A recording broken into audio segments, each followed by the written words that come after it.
Selamat pagi saya ucapkan bagi kita semua. Pada saat ini saya akan menyampaikan pekabaran firman Tuhan, tetapi saya mengundang kita terlebih dahulu untuk bersatu di dalam doa. Bapa di surga, kami membutuhkan kuasa Roh Kudus untuk dapat menuntun kami kepada kebenaran, sebagaimana kami akan mempelajari firman Tuhan. Kiranya urapan Roh Kudus Tuhan menjadi bagian kami, sehingga bukan saja kami mengerti, tetapi kami dapat menghidupkannya, supaya orang boleh melihat kasih Yesus di dalam kehidupan kami. Terima kasih, di dalam nama Yesus kami berdoa. Amin. Judul pekabaran firman Tuhan pada hari Sabat ini adalah satu kalimat yang saya kutip dari ucapan Yesus. Kalimatnya adalah hanya satu lagi kekuranganmu. Saya yakin bahwa Bapak Ibu saudara-saudari semua ketika mendengar kalimat ini mungkin mulai mengingat ada satu peristiwa di dalam Alkitab yang mencatat kalimat Yesus ini. Peristiwa ini tercatat di dalam 3 kitab Injil, Matius, Markus, dan Lukas. Ketiga penulis Alkitab ini mencatat peristiwa yang sama, namun berdasarkan sudut pandang yang berbeda. Pelajaran firman Tuhan pada hari Sabat ini terdapat di dalam Matius 19 ayat 16 sampai 26. Peristiwa yang sama juga dituliskan dalam Markus 10 ayat 17 sampai 27, dan ditulis juga oleh Lukas pada pasal yang ke-18 ayat 18 hingga ayat yang ke-27.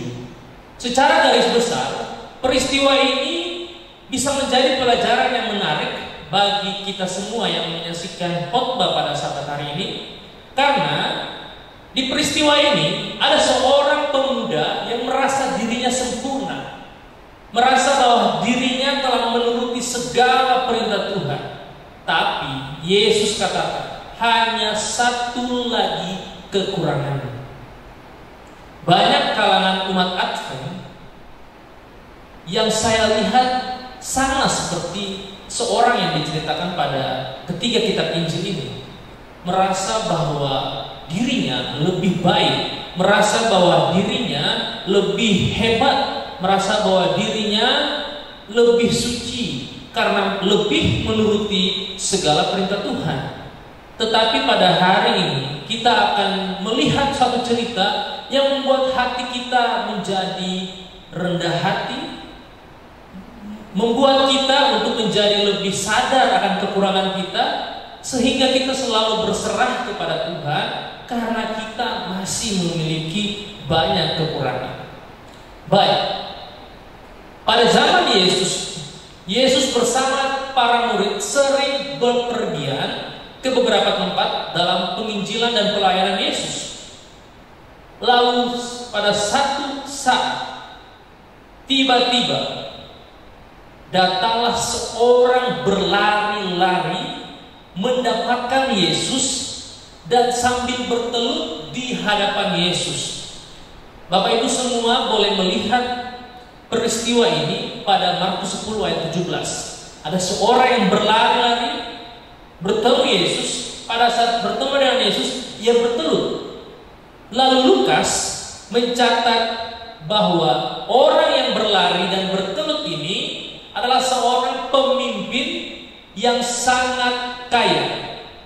Bapak Ibu saudara-saudari semua bisa bayangkan, ia seorang pemimpin dan ia sangat kaya, tapi ia rindu untuk bertemu dengan Yesus. Ia berlari-lari, dan bukan hanya berlari-lari, tetapi ia bertelut di hadapan Yesus. Ini merupakan suatu gambaran kerendahan hati dan mengakui bahwa Yesus lebih besar darinya, padahal dia adalah seorang pemimpin. Matius 19 ayat 20 katakan bahwa orang yang berlari, bertelut, orang yang gambarkan Lukas sebagai seorang pemimpin yang sangat kaya, Matius katakan bahwa ia adalah seorang yang muda. Matius 19 ayat 20. Pada saat ia berlari, yang mendapatkan Yesus, ia bertelut, kemudian dia bertanya kepada Yesus. Matius, Markus, dan Lukas mencatat pertanyaan yang sama. Berarti ini merupakan pertanyaan yang penting, karena dicatat dalam 3 penulis yang berbeda dengan cara yang sama. Pertanyaannya adalah, Guru, Matius katakan, kalau Markus 10 ayat 17 katakan bahwa pemuda yang kaya ini menyebut Yesus sebagai guru yang baik.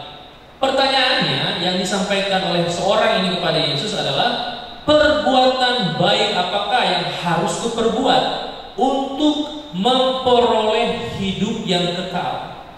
Jadi pertanyaan seorang pemuda yang kaya raya, seorang pemuda yang juga adalah pemimpin, ia bertanya kepada Yesus.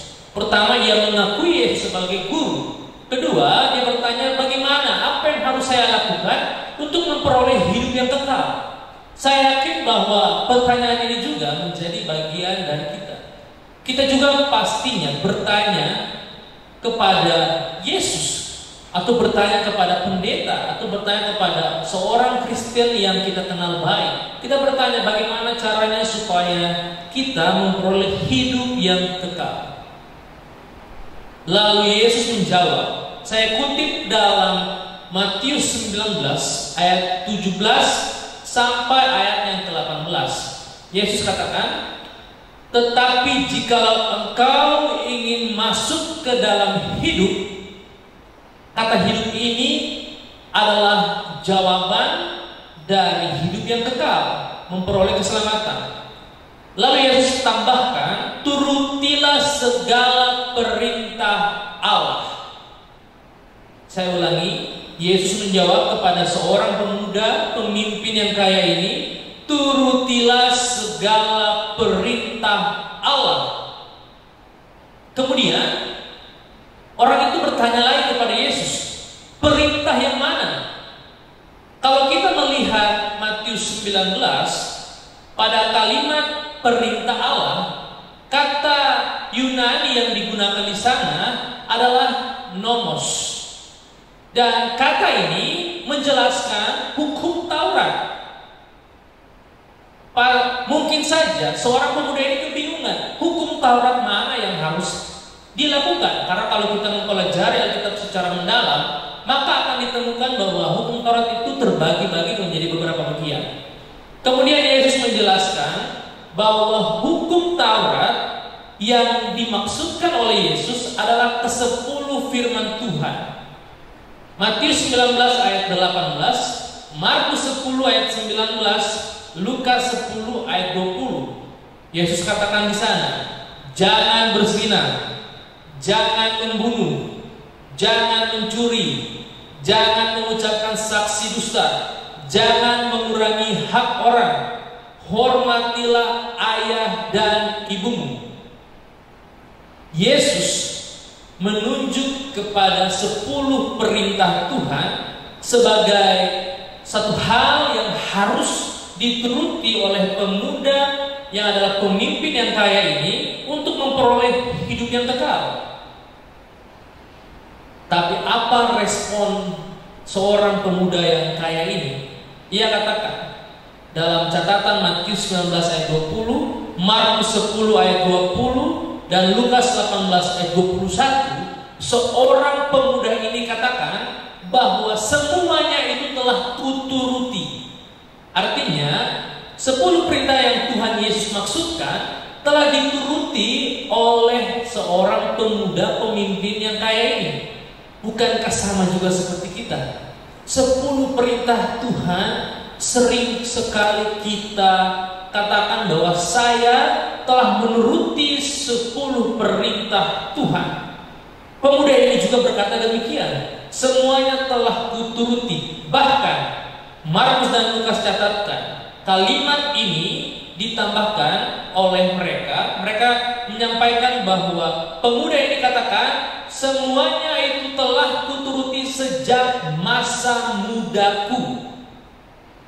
Dan dia bahkan bertanya lagi kepada Yesus, apalagi yang masih kurang?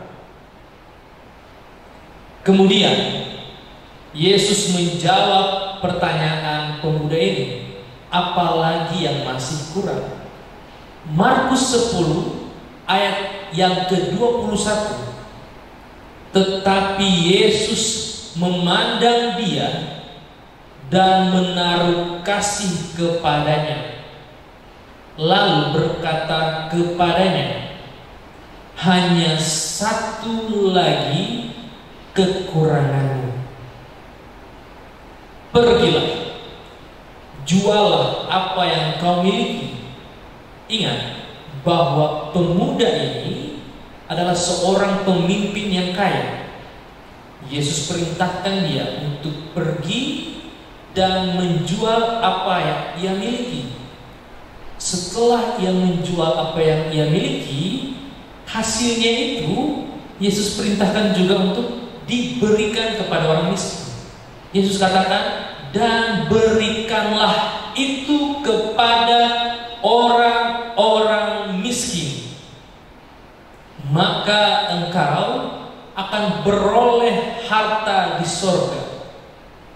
Kemudian setelah ia pergi, setelah ia menjual barang-barang yang ia miliki, setelah ia memberikan hasilnya kepada orang-orang miskin, ia akan beroleh harta di surga. Setelah itu Yesus katakan, kemudian datanglah kemari dan ikutlah aku. Bapak Ibu saudara-saudara sekalian, kalau kita melihat ayat ini, ada satu hal yang membuat saya merasa aneh. Karena Yesus katakan hanya satu lagi kekurangannya. Tetapi sadarkah kita bahwa banyak sekali kata kerja yang Yesus gunakan?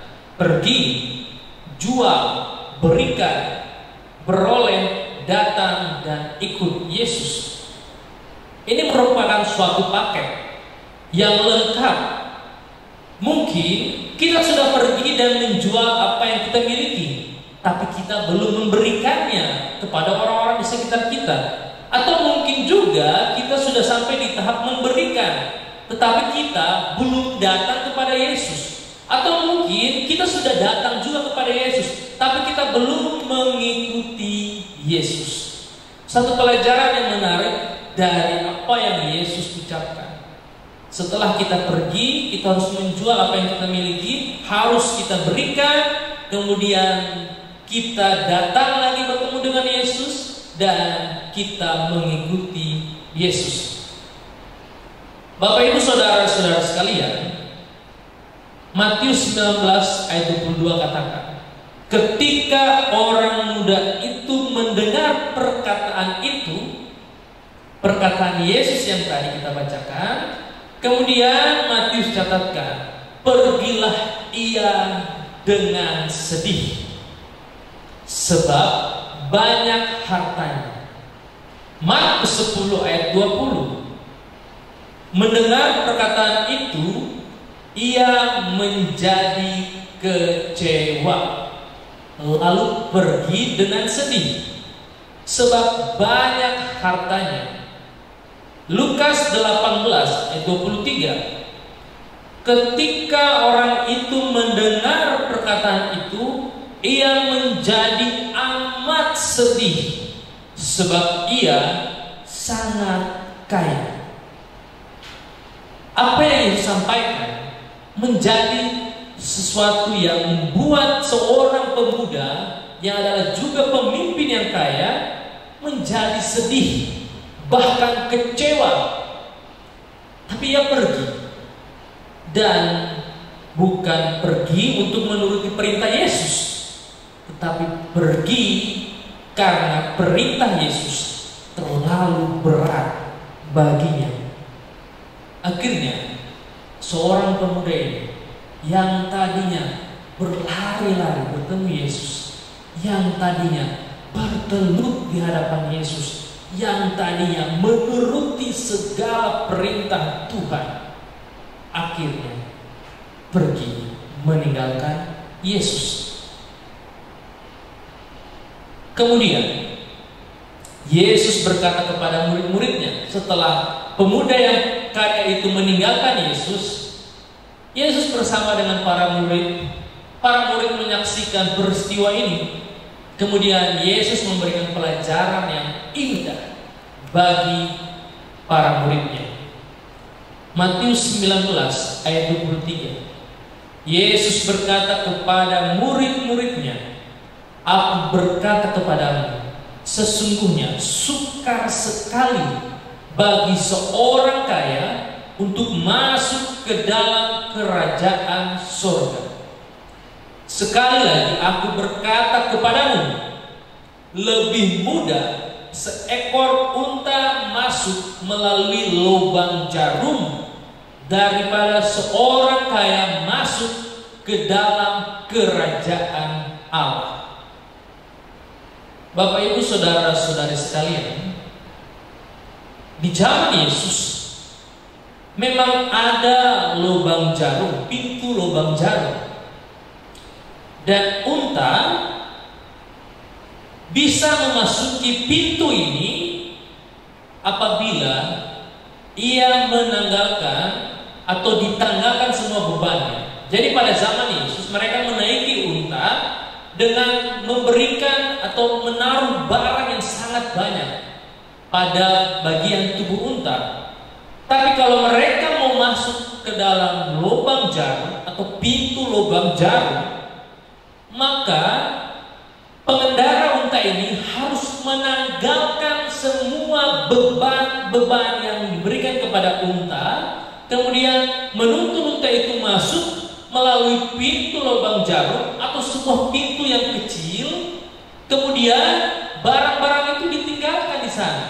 Maka si pengendara ini harus mengambil barang-barang yang banyak itu untuk membawanya melalui lubang jarum itu. Pelajaran yang kita dapatkan, kalau kita mau hidup yang kekal, kalau kita mau memperoleh hidup, memperoleh keselamatan yang diberikan oleh Yesus, maka kita harus menanggalkan semua yang mengikat kita dengan dunia ini. Kasus pada khotbah pada saat ini bercerita tentang seorang pemuda, seorang pemimpin yang kaya, yang tidak bisa menanggalkan hartanya. Mungkin saja kita tidak bisa masuk surga karena ada sesuatu yang mengikat kita dengan dunia ini.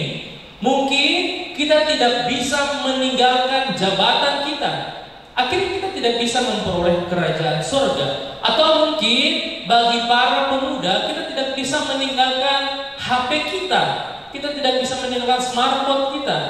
Bisa jadi kita pun tidak masuk ke dalam kerajaan surga. Pemuda ini tidak bisa meninggalkan hartanya. Apabila kita tidak bisa juga meninggalkan satu hal yang kita cintai, atau mungkin banyak hal yang kita cintai, maka kerajaan yang dijanjikan Allah, hidup kekal yang dijanjikan Yesus, tidak akan bisa kita peroleh karena kita tidak rela untuk meninggalkan hal-hal tersebut. Bapak Ibu saudara-saudari sekalian, Paulus menggambarkan keadaan manusia pada akhir zaman sebagai orang yang memiliki 19 karakter. Ayatnya terdapat dalam 2 Timotius 3 ayat 1 sampai 9. Pelajaran ini sudah pernah kita bahas pada pertemuan pemuda Advent minggu lalu.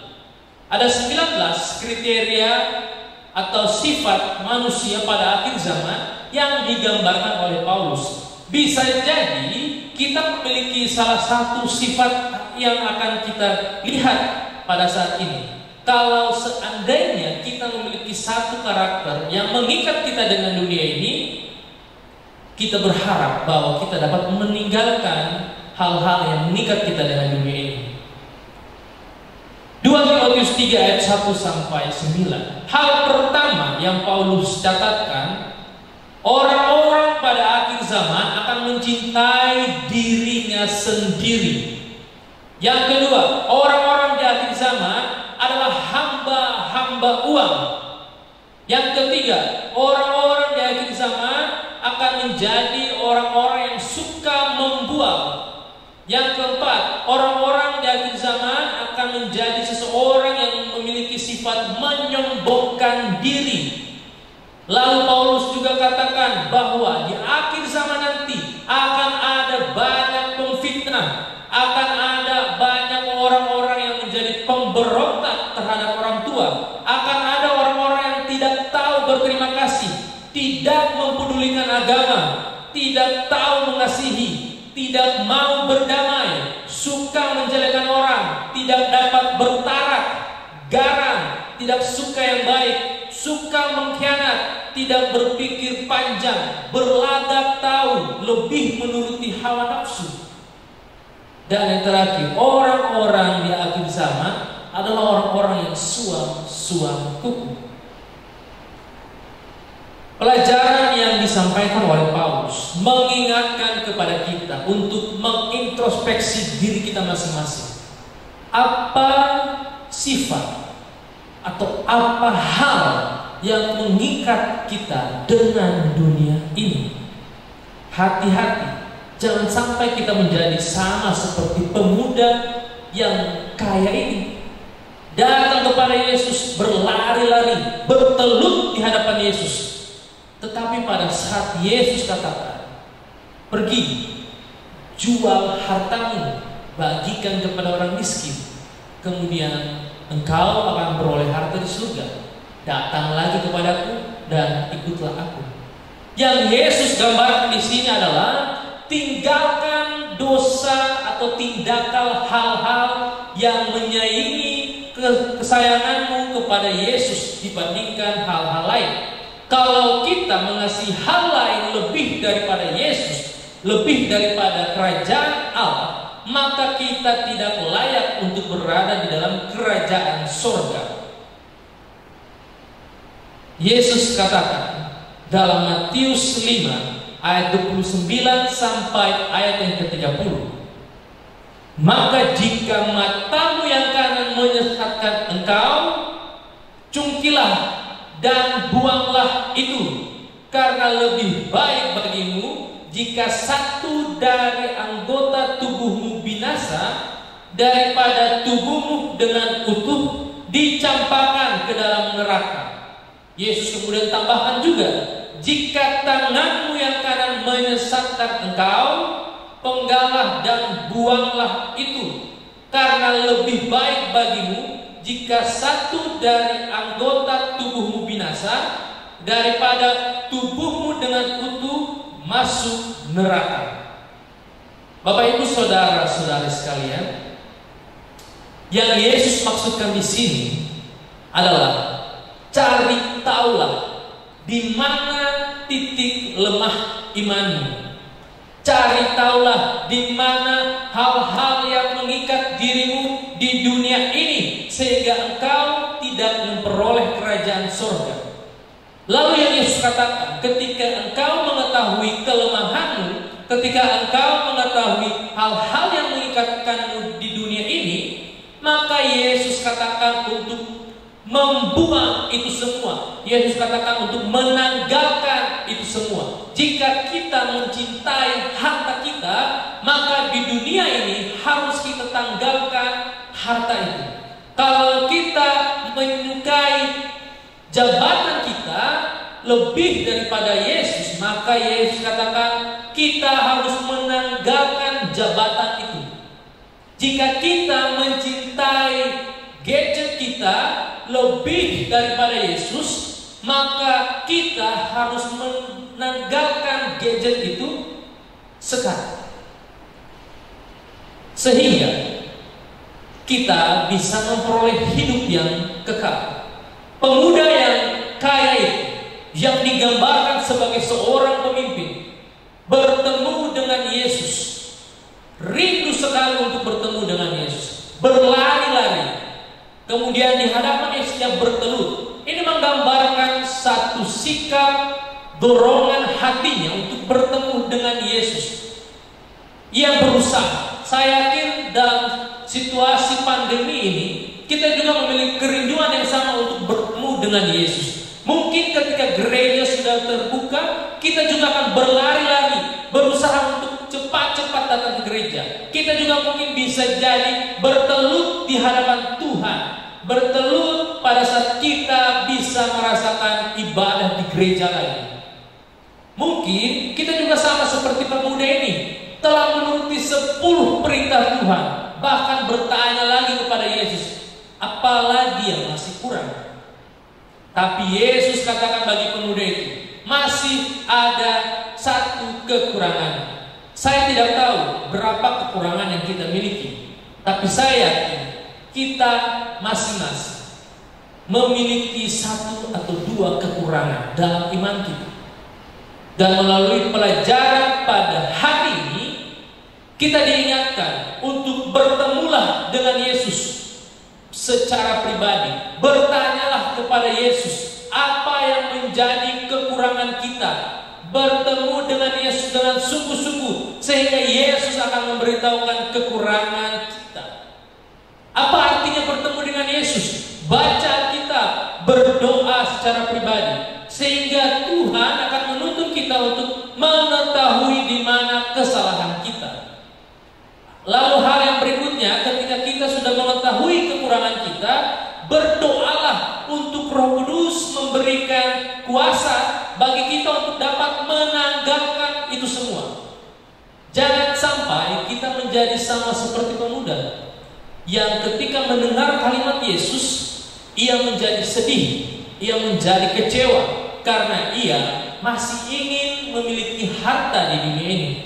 Ia tidak sanggup, itu terlalu berat baginya meninggalkan hartanya. Berdoalah kepada Tuhan, meminta tuntunan Roh Kudus untuk bisa melakukan apa yang Yesus perintahkan, sehingga kita sepenuhnya, secara utuh, secara sempurna di mata Allah, menjadi pengikut Kristus yang siap memperoleh harta di surga. Dengan demikian, kita akan bertemu di surga karena kita mampu menanggalkan hal-hal dunia yang kita cintai, atau kita mampu menanggalkan sifat-sifat dunia yang kita miliki, atau kita juga dimampukan untuk dapat mengalahkan dosa-dosa kesayangan kita. Sehingga Yesus kata, setelah kita sudah pergi, setelah kita sudah menjual, setelah kita sudah berbagi kepada orang mengenai hasil yang kita miliki, maka Yesus kata, datanglah, ikutlah aku.